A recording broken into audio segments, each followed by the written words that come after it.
Merci beaucoup, Florine. Oui, effectivement, c'est une activité qui se veut interactive et ludique. Le mandat, une conférence, mais j'ai pas voulu faire un monologue. Donc, vous allez faire partie de la partie, justement. Donc, les mythes et réalités de l'EDI qui entrent dans le cadre, justement, de notre démarche, l'EDI par et pour les actes dont j'ai parlé tantôt. L'idée, c'est vraiment d'avoir une approche EDI par le secteur des organisations collectives. Alors, donc, ben, je pense que tout le monde me connaît, mais en tout cas, je suis responsable de dossier EDI au CSMO ESAC. En fait, juste pour expliquer le contexte et puis donc le prétexte de cette activité-là, après près de 4 ans, en tout cas, d'engouement vers l'EDI, on note en fait ces derniers mois un retour de balancier, une remise en question vraiment de tout ce qui est EDI, des pratiques EDI. Dans certains secteurs, notamment le INC, le privé, donc il y a même des programmes en EDI qui ont été retirés et tout. Évidemment, les raisons sont multiples, mais moi, de mon point de vue, il y a quand même une partie de ces raisons-là. Ça vient du fait que l'EDI, on le sait, on y reviendra depuis son début, en fait, fait l'objet de mythes, de beaucoup de mythes et d'idées reçues.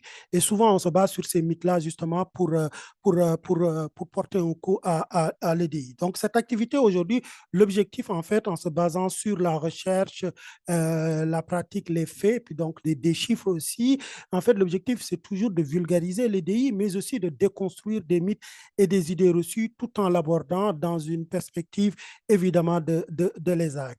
Et puis, donc, comme je disais, donc, avant d'aller dans le vif du sujet, il faut quand même avoir une compréhension commune de l'EDI. Je vais y aller vite fait. Et puis, donc, avant d'entrer dans le débat aussi, c'est que ben, l'activité est prévue pour 45 minutes. On a commencé avec 10 minutes de retard, 10 ou 15 minutes de retard. Je me demandais si ça vous irait de rester jusqu'à 12h15. Sinon, ben, je vais m'ajuster, je vais faire preuve d'agilité sans problème. Donc, on peut faire des commentaires sur le chat aussi. Donc, ce que je disais, c'est que quand même, on va essayer d'avoir une compréhension commune de l'EDI. Qu'est-ce que l'EDI? En fait, l'EDI, au-delà des trois mots ou des trois termes qui composent en fait l'acronyme, l'EDI, c'est un ensemble d'initiatives. Il y a par exemple des assemblées de concertation, comme l'a fait l'année dernière le CQCM. Il se peut que ça soit aussi, ça peut être une posture sur un site internet, sur des brochures, un engagement envers la diversité. Ça peut être des activités qui sont organisées comme un forum ou une journée RH en EDI. Donc, c'est vraiment des initiatives. Là, on n'est pas dans quelque chose de structuré. Sinon, ça peut être aussi des politiques, c'est-à-dire une vision. Là, on va vraiment sur quelque chose de plus concret, une vision qu'on met dans la politique des conditions de travail, dans la politique qu'on arrime finalement avec la politique de harcèlement.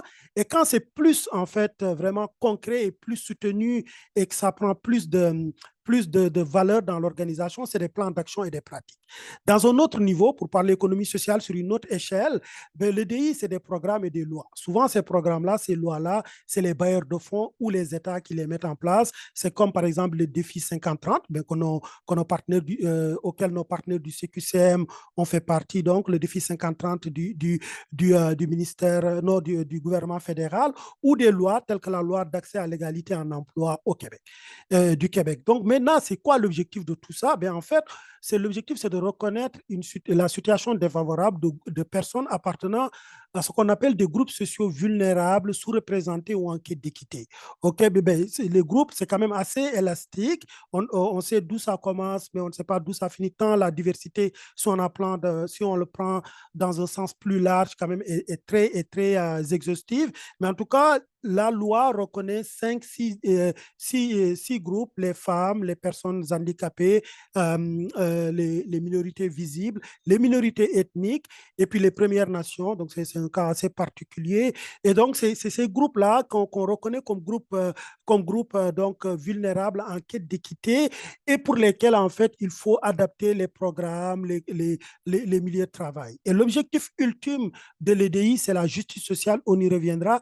L'EDI aussi est une dynamique de pouvoir. Si on compare l'EDI à l'interculturel, la différence de l'EDI par rapport à l'interculturel, on est dans un rapport de force. Et puis donc, on pourra y revenir dans les prochains diapositives.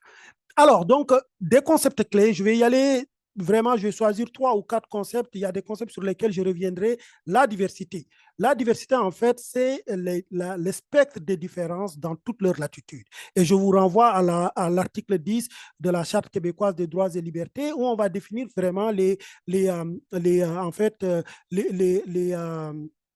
comment on appelle ça, en fait, les causes d'exclusion. Et là, on en était à 10 il y a quelques années. Là, on a 14 motifs d'exclusion. Donc, la diversité, c'est le spectre des différences dans toute leur latitude. L'équité, je ne vais pas y insister, j'y reviendrai. L'inclusion, en fait, c'est le fait de créer des environnements, en fait, où chacun se sent reconnu et valorisé. Donc, l'inclusion, c'est vraiment reconnaître la personne, sa spécificité et de faire en sorte qu'elle soit valorisée dans le milieu de travail. Puis, c'est de ça dont on parle d'inclusion en milieu de travail. L'intersectionnalité, c'est ce qu'on appelle à HEC Montréal l'effet cumul, c'est le fait qu'une personne, en fait, vive plusieurs exclusions à la fois. Par exemple, on prend une femme racisée lesbienne. Elle va subir du sexisme, du racisme et de l'homophobie. En fait, l'histoire, j'y reviendrai, c'est plus dans l'approche. Et l'intersectionnalité, au-delà du terme, en fait, s'il y a des intervenants qui sont avec nous, l'intersectionnalité, en fait, c'est une approche d'intervention plutôt. C'est une approche d'intervention, même si c'est un terme politique, il faut retenir ici l'intervention. La justice, j'aurais pu écrire justice sociale, c'est le but ultime. En d'autres termes, l'EDI est un idéal, en fait, et puis on le comprendra. Donc là, on a planté le décor sur tout ce qui est concept et définition. Désolé si ça va vite. Maintenant, je vais vous expliquer le principe. Le principe, c'est quoi? C'est que je vous présente un mythe et le mythe, en fait, ben, vous allez vous prononcer sur ce mythe, ce que vous en pensez. Le but n'est pas d'avoir raison ou tort. Le but, c'est vraiment d'être interactif, justement, mais aussi de réveiller certaines, ben, en fait, en tout cas, de vous inclure dans l'activité. Est-ce que Jessie est avec nous? Jessie, est-ce que tu pourrais expliquer un peu comment Menti Donc, j'ai mis le lien là, dans la discussion pour accéder au sondage. Dans le fond, il y aura quelques sondages au courant là, de la présentation de Suleiman. Si vous l'utilisez par le web, vous avez le site dans la discussion. Vous allez avoir les 8 numéros à inscrire.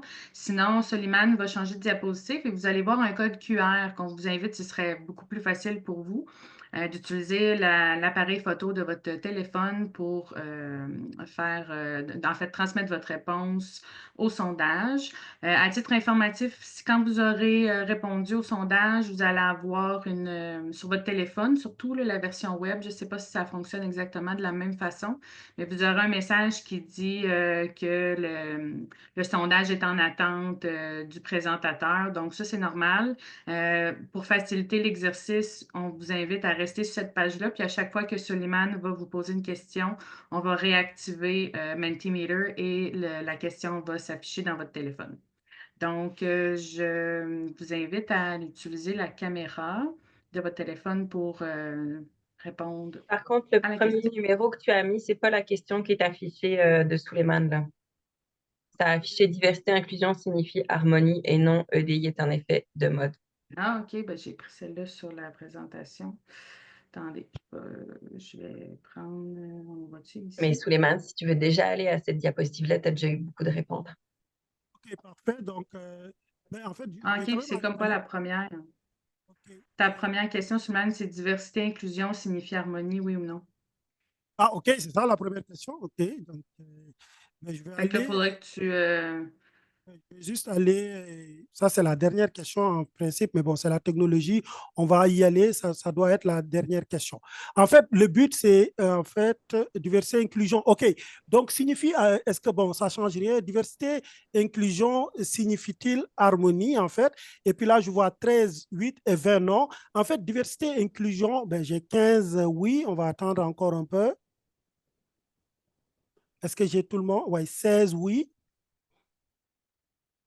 et 22 non. Parfait. Donc, si tout le monde a voté, donc voilà. Ben, en fait, diversité et inclusion, souvent, on dit que la diversité est belle, mais dans un virage inclusif d'une organisation, il y a quand même des défis. Et là, je m'adresse aux gestionnaires. Oui, la diversité est belle, mais il y a quand même des défis. Un virage inclusif, quand on fait un virage inclusif, il y a des défis, notamment le défi de l'équilibre. C'est-à-dire, quand l'équipe se diversifie, ben, il y a des enjeux interculturels, il y a des enjeux de microagression, il y a aussi des enjeux de personnalité. Mais on sait que la diversité, ben, ça amène de la créativité, ça permet de s'ouvrir à de nouveaux marchés. Et puis, pour l'image de l'organisation, pour la marque employeur, c'est quelque chose de parfait. Donc, il y a le défi pour les gestionnaires qui pilotent ce virage inclusif-là de trouver l'équilibre. Et puis donc, il y a le défi aussi de la productivité. Le défi de la productivité, des recherches ont montré qu'une équipe diversifiée va mettre du temps à trouver sa, comment on appelle ça, si j'emploie la métaphore aéronautique, à trouver sa vitesse de croisière. Et puis, il y aura en fait des zones de turbulence. Et tout le défi pour les gestionnaires, justement, c'est de pouvoir piloter ce virage inclusif-là en zone de turbulence. Et puis, quand on compare à une équipe homogène, ben, c'est moins productif, mais les tensions vont moins prendre en fait. Donc ça, il y a le défi de la productivité, mais aussi, ben, c'est une gestion de changement.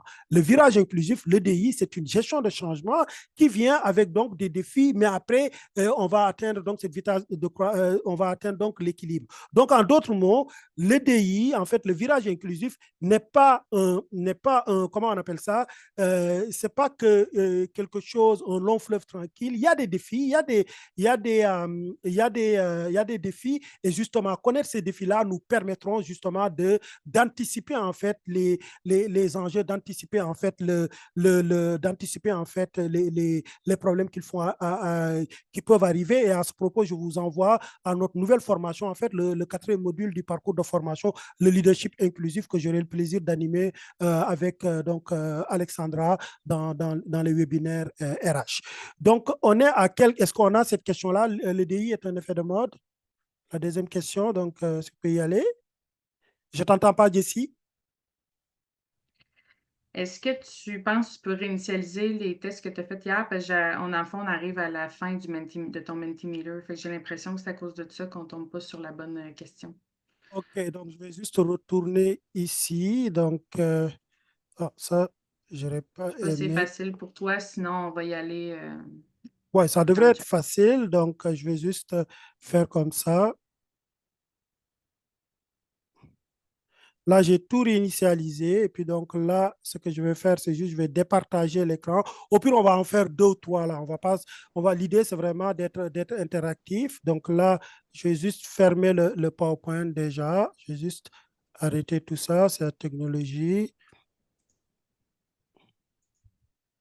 Donc là, je rouvre le PowerPoint. Ça devrait se faire. Là, je retourne sur Zoom. Je fais le partage.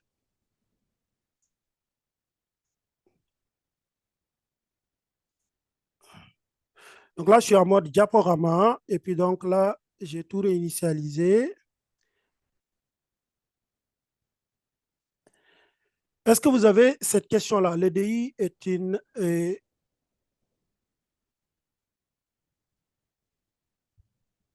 Non, on tombe vraiment à l'autre. on tombe à l'autre, c'est pas grave. Ouais, on Donc, on tombe peut... vraiment à la fin. OK. Est-ce que l'EDI est un effet de mode pour vous? Donc, est-ce que vous pouvez répondre sur le chat si j'ai quatre réponses? Est-ce que pour vous, l'EDI est un effet de mode? Par exemple, si je peux avoir quelques réponses sur le chat. Non, non, non. Je vois des non, je vois des non, je vois pas de oui. Le défi avec le DI en économie sociale ou action communautaire, c'est que c'est les mêmes valeurs, donc on n'est pas trop challengé sur certaines affaires.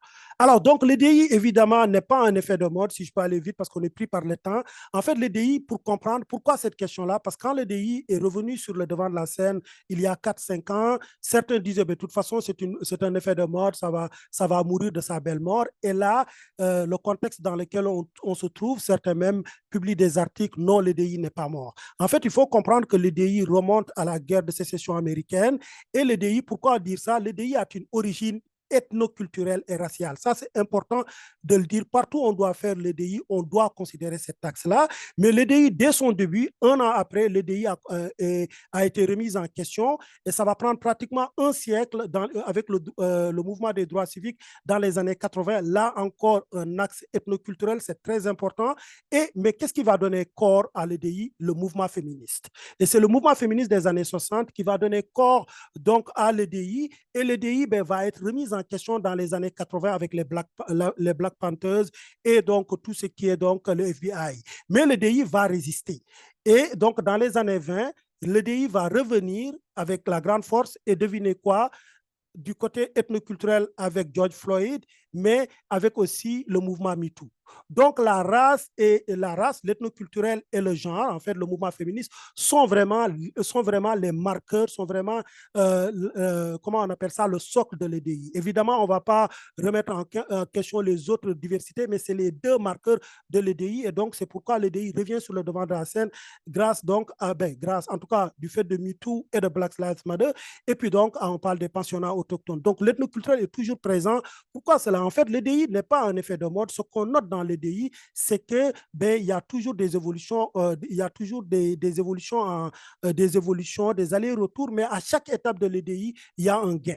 À chaque étape de l'EDI, il y a un gain et il y a l'émergence de ce qu'on appelle les néodiversités. Là, on va parler beaucoup, on va parler, par exemple, de personnes neurodivergentes, on va parler les groupes LGBTQ sont vraiment présents et c'est le groupe le plus innovant. Et ce qu'on note dans l'évolution de l'EDI, c'est une perte, on va noter une perte de vitesse et l'EDI va revenir. En gros, ce que j'avais fait il y a 3 ans, Florine, si tu te souviens, c'est le cercle de l'EDI. L'EDI, c'est un cercle. Vous regardez, il y a une injustice, souvent, ce qui arrive. Les gens le dénoncent, les défenseurs de droits, mais on n'y voit pas. Et souvent, il y a des éléments déclencheurs, comme on a eu il y a 4 ans avec George Floyd, MeToo, il y a une prise de conscience. Et la prise de conscience, on commence, tout le monde en parle et tout. Et on revient donc à la remise en question. On est dans ce contexte-là, l'immobilisme et retour à la case départ. Mais ce qui est positif à retenir, c'est qu'à chaque étape de l'EDI, en fait, il y a des gains. Et c'est ça qu'il faut retenir. Donc, c'est ça le côté positif. La suite, je ne sais pas, on n'a pas Mentimeter, donc on va faire avec. Est-ce que donc, la question c'est que, est-ce qu'en ESAC, on a besoin de faire de l'EDI ou bien non, parce que nos organisations sont naturellement inclusives? Là, je vais aller sur le chat qui dit que, en ESAC, on n'a pas vraiment besoin de faire de l'EDI ou bien on a besoin de faire de l'EDI. Oui ou non?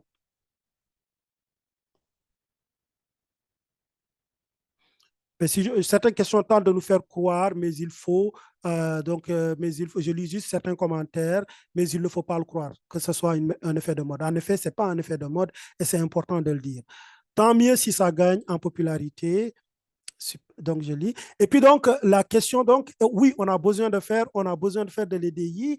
En fait, pour répondre à cette question-là aussi, c'est que quand on a commencé l'EDI il y a quelques années, en tout cas, ou bien même dans les repères, on voit que certaines organisations vont dire, nous, on est déjà inclusif, on n'a pas besoin de faire l'EDI. Ou bien, j'ai même eu des commentaires comme quoi l'EDI, en fait, c'est trop gros pour nos organisations, c'est pas pour nous. Ça, c'est le fait que le privé, en fait, le privé a pris toute la place par rapport à l'EDI et puis donc certaines organisations ne sentent pas en sécurité pour faire le virage inclusif. Mais ce qu'il faut comprendre de ces affirmations-là, surtout qu'on n'a pas besoin de faire de l'EDI, et ça, on l'a conceptualisé, on l'a théorisé dans notre laboratoire d'inclusion dont j'ai parlé tantôt. En fait, on a découvert, en tout cas, on a conceptualisé que l'EDI et les actes ont une valeur commune, c'est-à-dire la justice sociale. Et cette valeur commune-là, on reviendra sur les biais cognitifs, entraîne des biais, ce qu'on appelle des biais de valeur.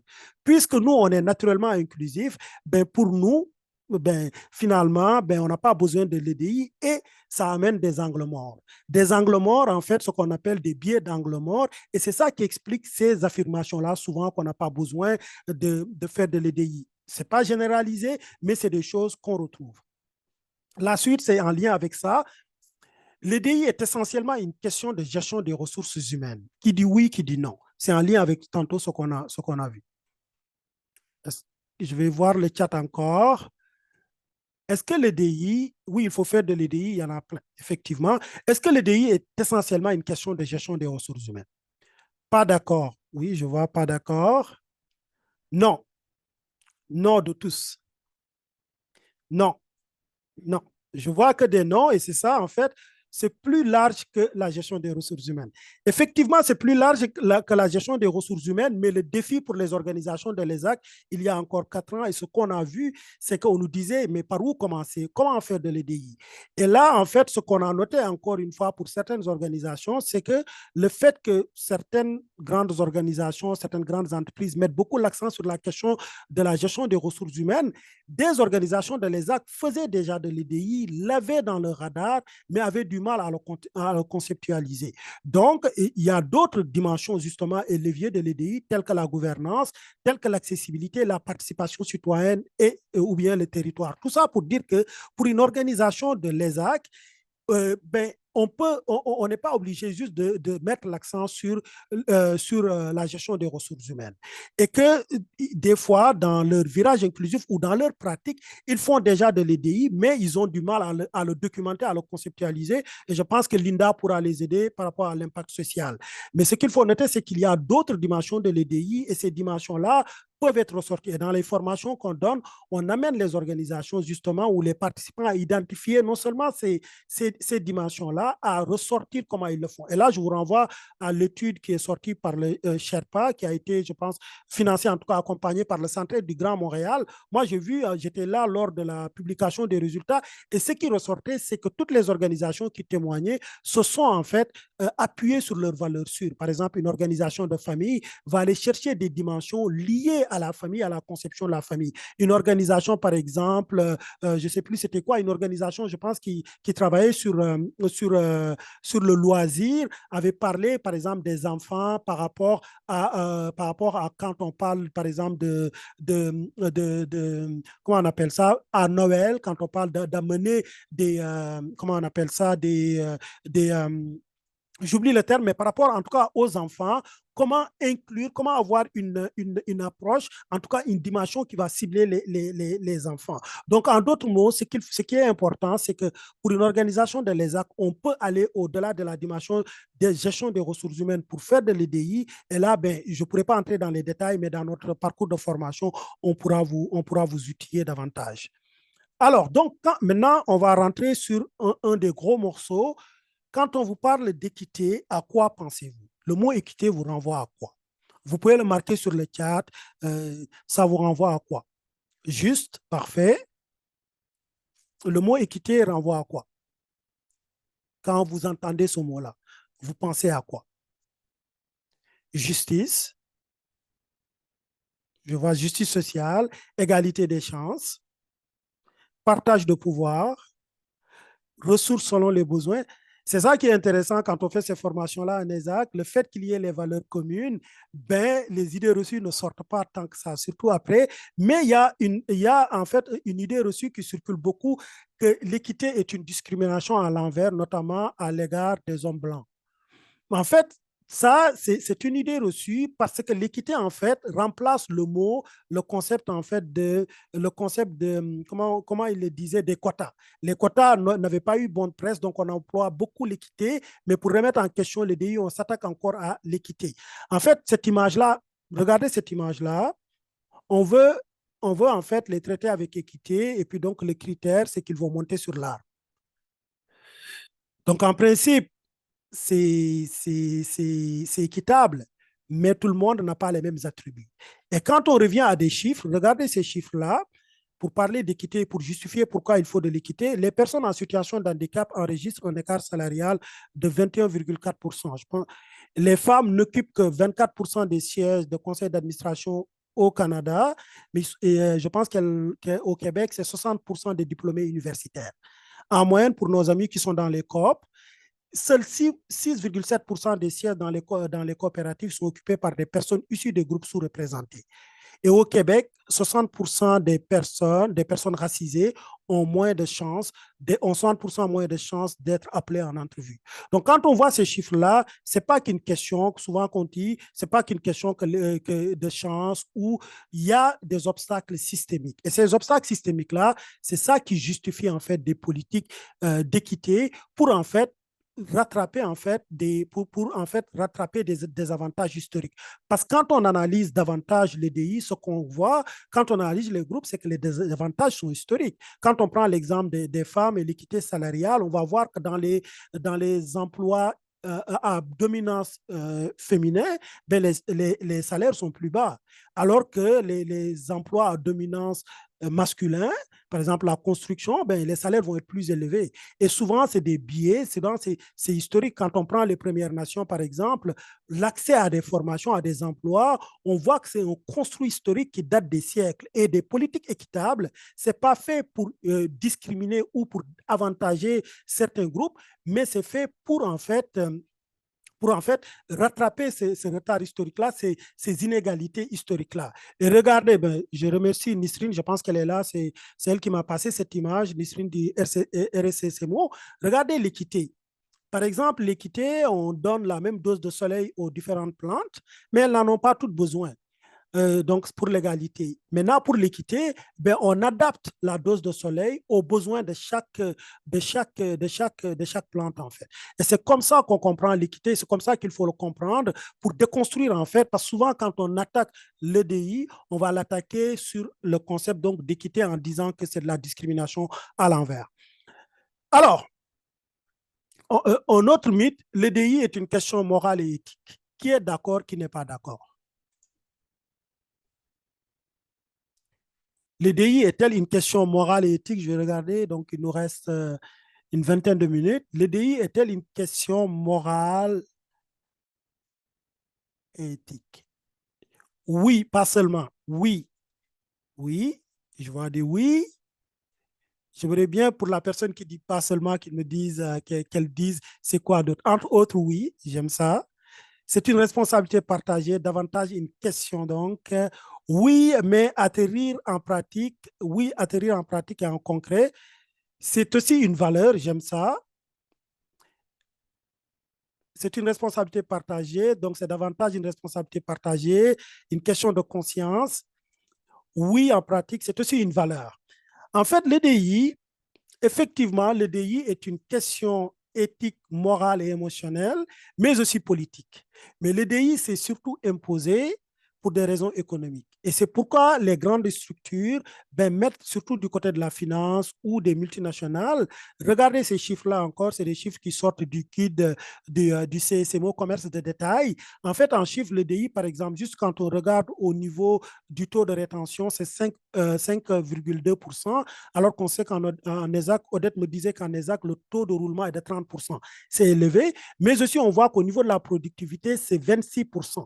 En fait, l'EDI, en fait, c'est ce côté politique-là est à la fois politique, morale et éthique, mais elle s'est imposée pour des raisons économiques et c'est pourquoi l'EDI est populaire dans certains secteurs de l'économie tels que la finance, comme je l'ai dit, et souvent aussi, elle est populaire du côté de la finance parce que si on analyse l'histoire de l'EDI, c'est qu'il y a eu des procès pour des banques et tout, et puis donc, d'ailleurs, c'est comme ça qu'est née l'intersectionnalité. Donc oui, l'EDI est une question morale et émotionnelle, mais elle s'est beaucoup imposée pour des raisons vraiment économiques. Et c'est ça qui fait qu'il y a un certain marketing. Et pour des organisations de l'ESAC, c'est ça le défi. C'est-à-dire, les organisations de l'ESAC ne font pas de l'EDI pour des questions économiques. C'est pourquoi les réponses, je ne suis pas surpris. Quand on parle de valeur, quand on parle de valeur, de conscience, d'inclusion, personne n'a cité des éléments, des raisons économiques.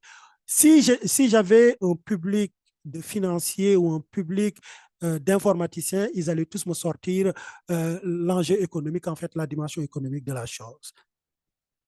Donc, on va aller à la prochaine question. Je pense que les fameux biais cognitifs inconscients.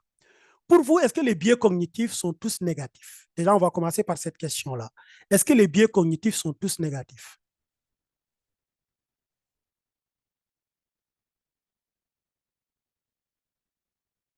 Parfait. Donc, je vois le commentaire justement de Nisrine. Merci Nisrine pour le commentaire.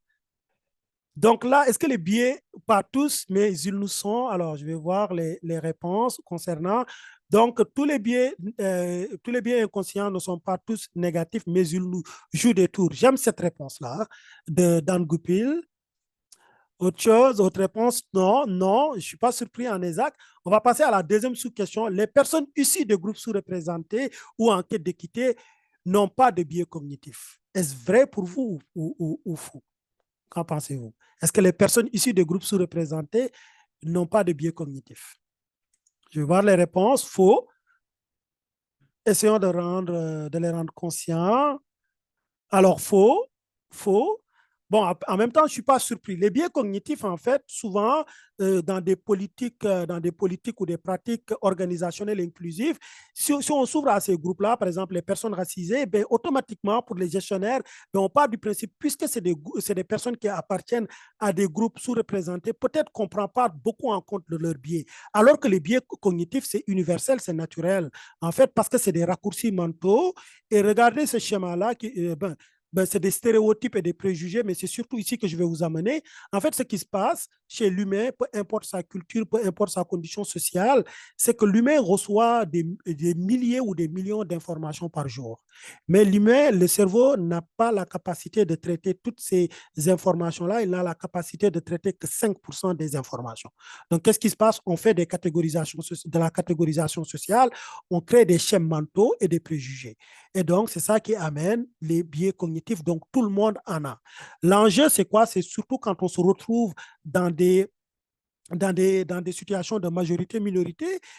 Par exemple, si on prend l'exemple de personnes racisées qui viennent, par exemple, de certains pays où la question LGBTQ n'est pas traitée de la même façon qu'ici, ben, quand ils viennent dans nos sociétés, on le voit avec les personnes immigrantes, ben, ils ont tendance à faire de la microagression envers leurs collègues qui appartiennent à ces groupes-là. Et des fois, il y a certains gestionnaires qui vont être surpris. Mais tout ça, c'est pour vous sensibiliser que quand vous faites des formations sur les biais cognitifs inconscients, il ne faut pas juste considérer, par exemple, le groupe majoritaire ou leur dire que ben, c'est eux qui ont les biais cognitifs, c'est que c'est tout le monde qui en a. Et donc, dans l'approche, il faut cibler tout le monde, en fait. Et donc voilà. Et puis donc, ben, on a répondu à cette question-là, la diversité et l'inclusion, signifie-t-il harmonie? Donc on a vu cela. Donc, je pense que c'était la dernière question. Et puis donc, ben, en fait, en conclusion, ce que je dirais avant de prendre les réactions, c'est que le DI, en fait, en ce moment, subit un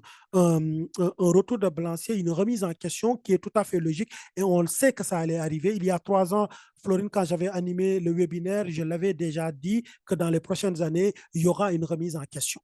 Et donc, dans cette remise en question-là, et c'est ça que je voulais vous amener, c'est que l'EDI, qui est longtemps resté dans l'angle mort de l'ESAC, ben, pour moi, en fait, cette question-là, en fait, ce contexte-là, l'EDI doit pouvoir compter sur nos organisations collectives pour rester. Pourquoi? Parce que dans cette remise en question de l'EDI, ce qui est intéressant, c'est qu'on n'a pas vu de remise en question dans le secteur de l'ESAC, justement. Les gens tiennent la preuve aujourd'hui, je tiens cette activité-là devant vous. Donc, en gros, c'est ça qui clôture. Avant d'y aller, donc, je vais parler de nos perspectives. Donc, pour notre parcours de formation, l'EDI par et pour l'ESAC, elle va être bonifiée avec le module sur le leadership inclusif. On est en train de réfléchir aussi et de penser à un module sur la gouvernance démocratique inclusive. Quand vous voyez les chiffres donc, de la représentativité dans les conseils d'administration des coopératives, donc il y a déjà un module de près, le leadership inclusif, et certainement durant donc l'année 2025, on reviendra avec un 5e module sur la gouvernance démocratique inclusive. La boîte à outils en gestion des ressources humaines, Catherine en a parlé tantôt. Il y a un volet EDI aussi. On va donc bonifier donc les outils EDI avec donc des thèmes, des nouveaux thèmes tels que les groupes sociaux en quête d'équité. Il y aura aussi un thème sur le recrutement inclusif et sur le recrutement international. Voilà, c'est tout pour moi. Est-ce que vous avez des questions et des réactions? Vous pouvez ouvrir vos micros.